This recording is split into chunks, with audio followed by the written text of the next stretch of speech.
Welcome to the latest edition of WCPO's Lounge Acts. Today in the Digital Lounge, we have Jason Simon, the singer of Dead Meadow. How you doing, Jason? Doing well.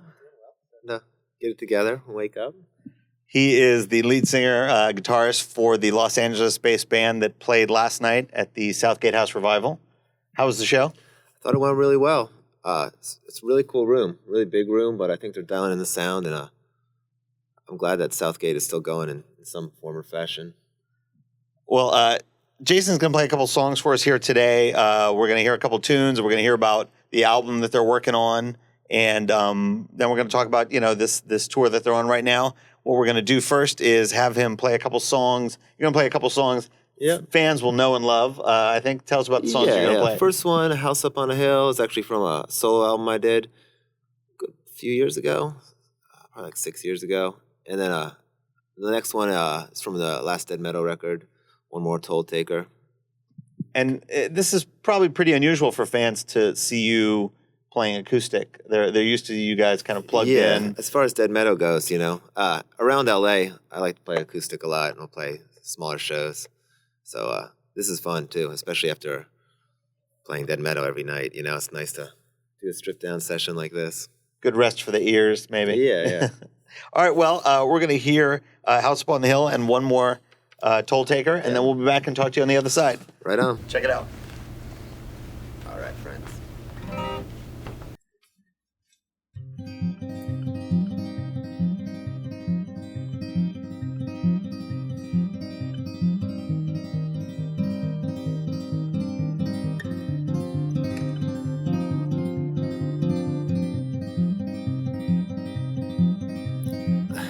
Up on a hill, a house that stands there still, where he waits for you. The gas lights burn blue and all the long night through. Wait, he will.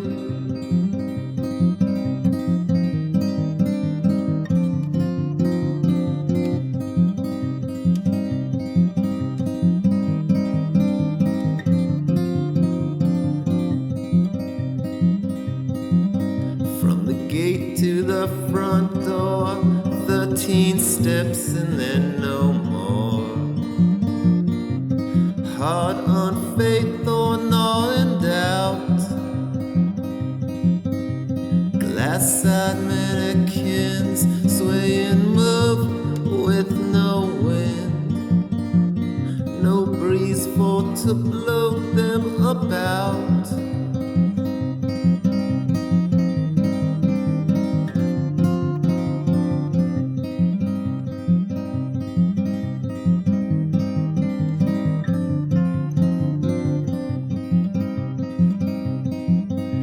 A priest pronouncing in some dead language, binding heart, mind, and deed. The stars start to shake, and all with one intent. From the fixed firmament freed, the sky swings wild and wide.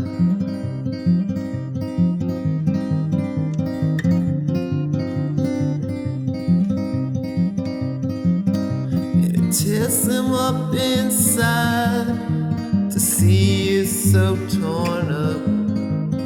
Yes, you've had enough.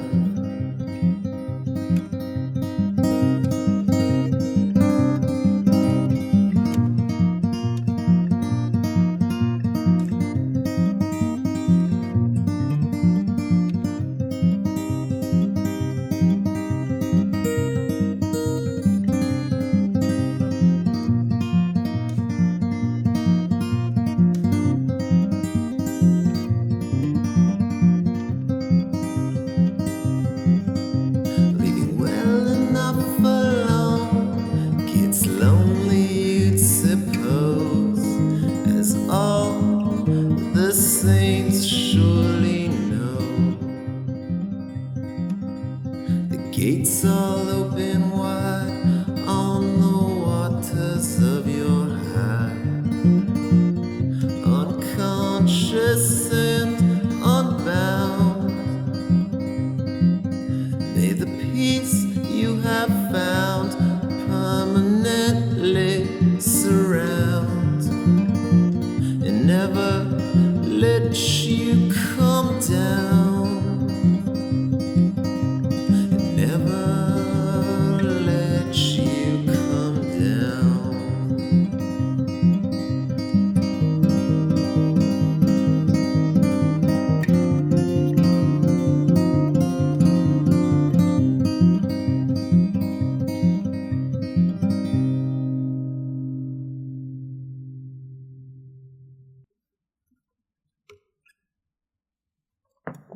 All right, I'm gonna do one more toll taker off our last record called Warble Womb.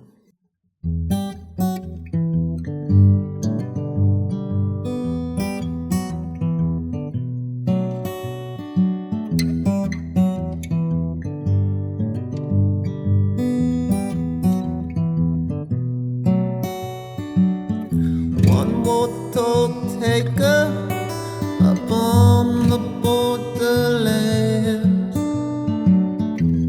Truth be told, I don't understand. Is this the beginning of the end? I used to call you a good friend.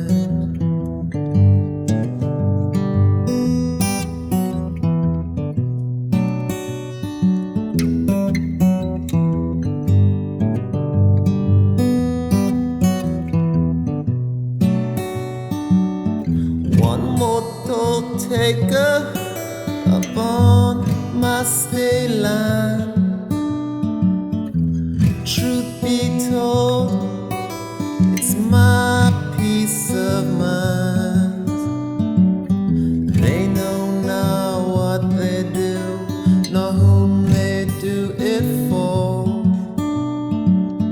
And every day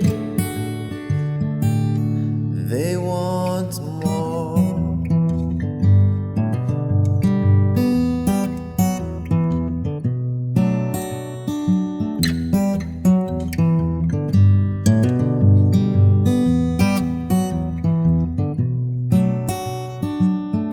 One more toll taker up on the borderland.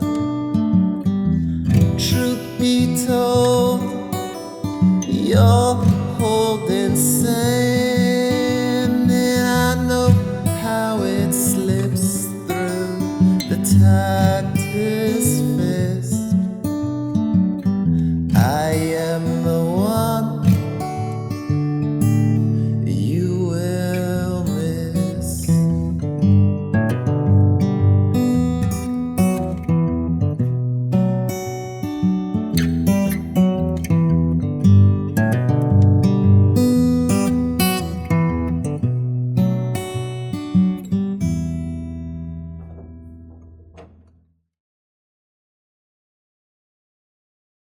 We are live on Facebook with Jason from Dead Meadow. I'm Gil Kaufman, your host on WCPO Lounge Acts.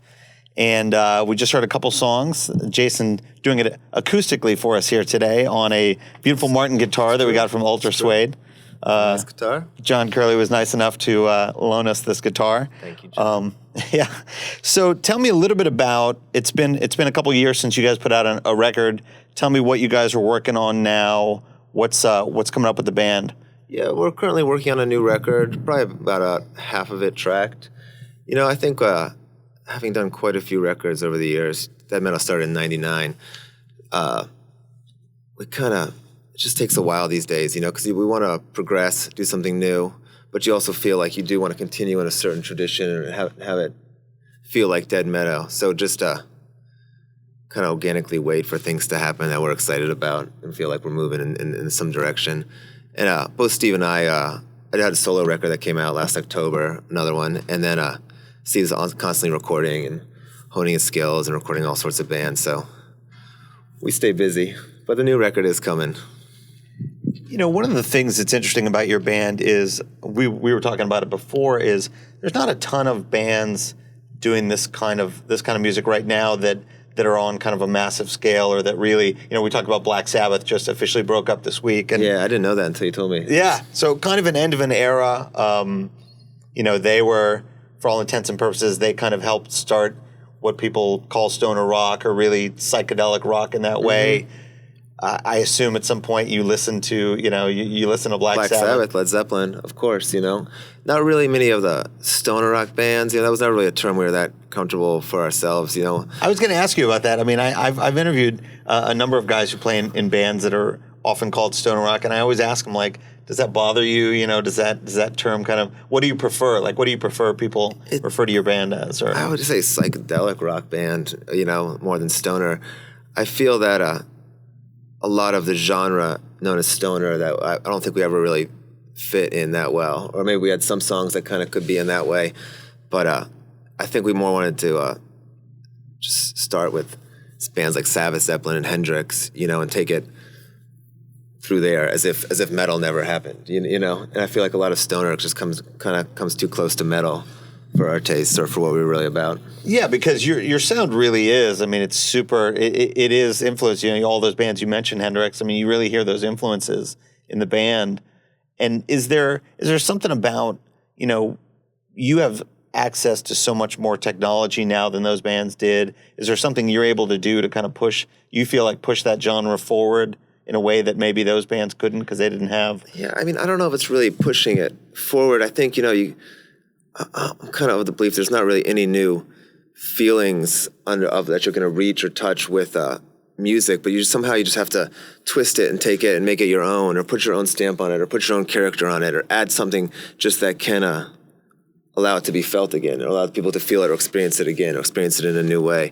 You know, so I think maybe growing up in DC and being such fans of DC punk rock, and like that was our youth, Steve and I, having that kind of mindset, and then coming at Sabbath and psychedelic rock and long guitar solos from this punk thing, I think also kind of made it sound a little different. Yeah, I mean, that's interesting coming from DC. So Discord and Ian and Ian MacKay and all those guys, like, so that it's interesting that was an influence for you, and then you went, you know what, I love that, but we're going to go in kind of a different direction. Yeah, it was a kind of a reaction against that, just because, I mean, Fugazi and so many other great bands from DC, but there was so much in that genre at the point, and we were like, oh, I need to get away, I need to do something different, and we were all stoners, you know, so we're like, oh, we could have gone go-go too, you know. Yeah. That's Go-go's the best. But it's funny because, you know, Fugazi, Makeup, they were some of the first people that kind of were excited about it and helped us out a lot. The early Dead Meadow records came out on a label Joe Lally had called Tolada. Right.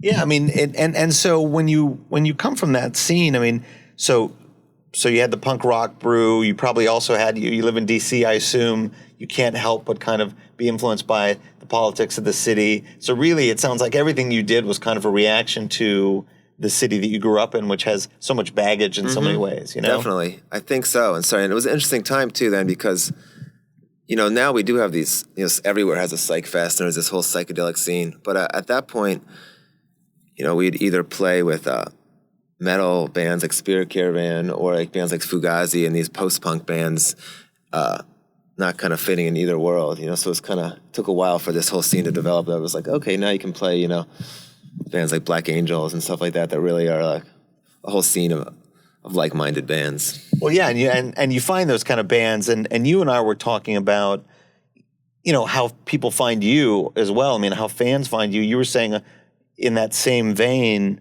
skate punks find you through this. You know, you said there was a skate video that a lot of kids find you through. Yeah, we had a number of songs on this America video called Stay Gold, and yeah, that was really cool because I think it did bring a lot of younger kids, a lot of younger skate fans that all of a sudden heard it, you know, and started coming to shows, which I think is really cool because I definitely remember being a kid and hearing great bands on skate videos and being like, oh, I gotta find out what band that is on that new Pel Peralta video.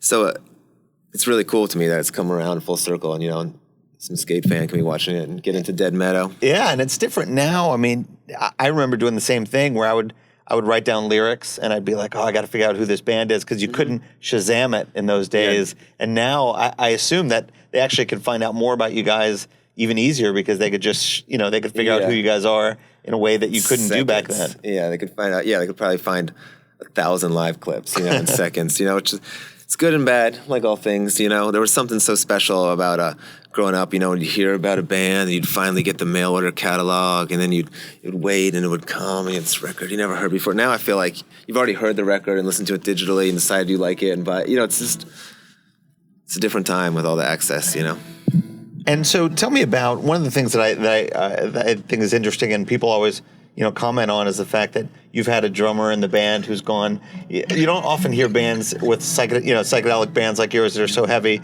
who have a drummer who leave to go to law school and then come back, and then like I think that's just such a funny story that I don't know if is he playing with you now? Or? No, he left again. He left again. He's actually recording on a bunch of the new record. So, oh, really? We're good friends. Oh, that's He's cool. a great drummer. I think Steve and I like to. I enjoy touring. I enjoy traveling. And playing. But it is not for everyone, and it kind of drove him a bit mad. So yeah, it's just funny to me. Like, you don't often hear guys like, what I'm going to do? I'm going to play in a band on the weekends and then go to law school. Yeah. And so you've been doing this for 20 years or so. What for you? If you like touring, what for you is the hardest part of touring? Like, what is it? Being away from home? Is it because here you are touring, you don't have an album out, but it seems like you want to play the songs. You have to play the songs. Yeah, we do have to play the songs. And it also, at this point, nobody really sells, or very few people I know sell enough records that brings in any substantial amount of money. So it really is more of like an old-time vaudevillian type thing got going where you go on the road and sell your wares. And it's one of the ways that we all support ourselves. So it has that aspect. But then there's a certain piece to just traveling, where your only concern is, okay, we're going to get to the show, we're going to play the show, enjoy ourselves, and then we're going to wake up and do it again. It's kind of a simple existence in some ways that if it goes after 8-9 months or a year, if we don't tour, I start to feel a craving for it.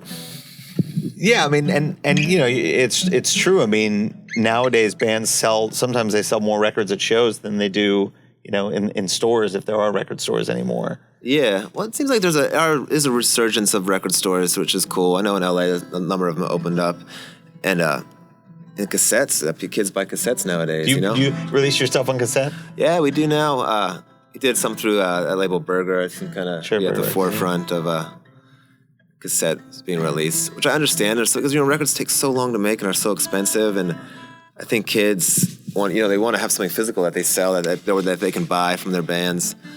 So, I think it's really cool. I know for my first releases in high school were cassette releases, so kind of come full circle. Well, cool. Well, we're happy to have you here in the Digital Lounge today. We're going to hear another song from Jason. He's going to play I Let It Go. Is that right? Yeah, and I'll probably play one more. Okay. Outer Open Door. Cool. And just to remind you, we are here today in the Digital Lounge on Facebook Live, and you can also follow us on iTunes and Stitcher, Google Play, and YouTube. So that's new. You can check us out anytime there, and we're going to take it away, and we'll be right back and talk to you a little bit later. Awesome. Thanks for having me.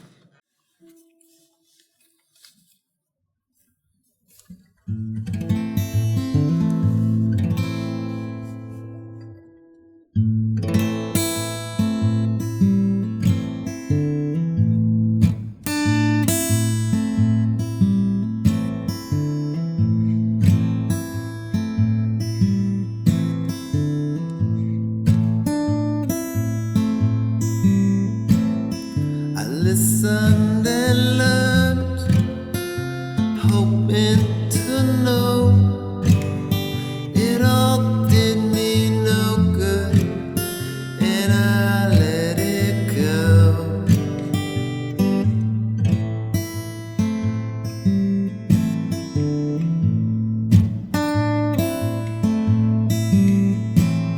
You talk of tribulation, you talk a trial with a kick in your teeth and a crooked smile.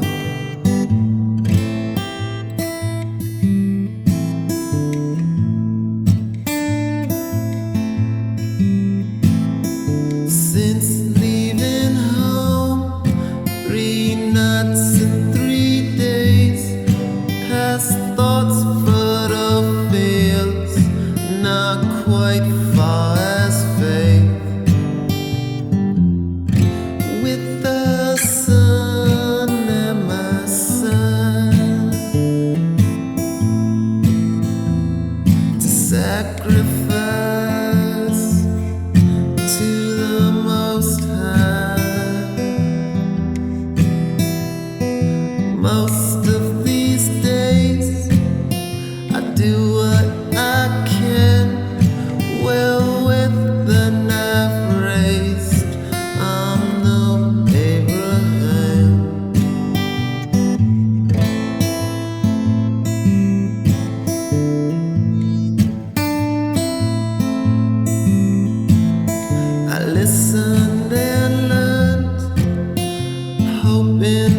for you guys today.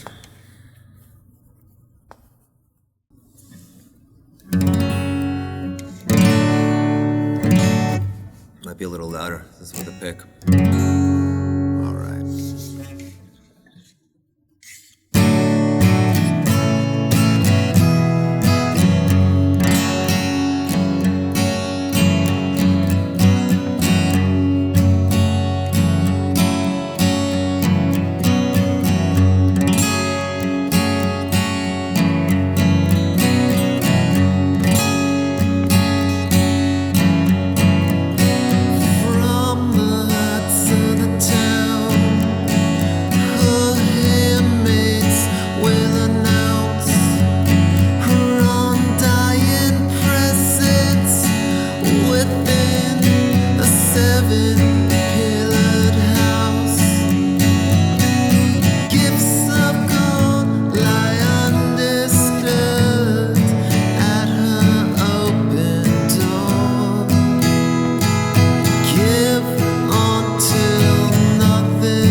If you're just joining us, this is Jason from Dead Meadow, the Los Angeles band that just played in Cincinnati last night. We're on at the WCPO Lounge Acts, and you guys are on tour for a little bit while longer. Tonight you're playing in Cleveland, is that right? At the Grog Shop? Yeah. I'm sure you've played there before. Many a time. Yeah. It's an old favorite. Yeah. Yeah, especially in the early days when we were coming from DC, a lot closer. And how long are you guys on the road for? How much longer? Until April 1st, so a couple weeks. You can find the rest of the dates on your site, deadmeadow.com? Yep, deadmeadow.com. Cool. All the usual places. All right. So tell us a little about that last song you played. Was that one of the ones you said was from a solo record? Oh, no, that one's actually from a Dead Meadow record. That's from Feathers. I like that song a lot. Yeah, that's one really of my favorites. That's a great one. Well, thank you, Jason, for joining us today. Thank you guys for having me. Digital Lounge here. It. Thank you guys. You guys, again, you can now find us on iTunes, Stitcher, Google Play, YouTube, anywhere where you find your finest podcasts. And have a great rest of the tour. And thanks for joining us. Thank you. Thank you for having me. All right. Thank you for joining us in WCPO's Lounge Acts. I'm Gil Kaufman. I'll see you in a little while.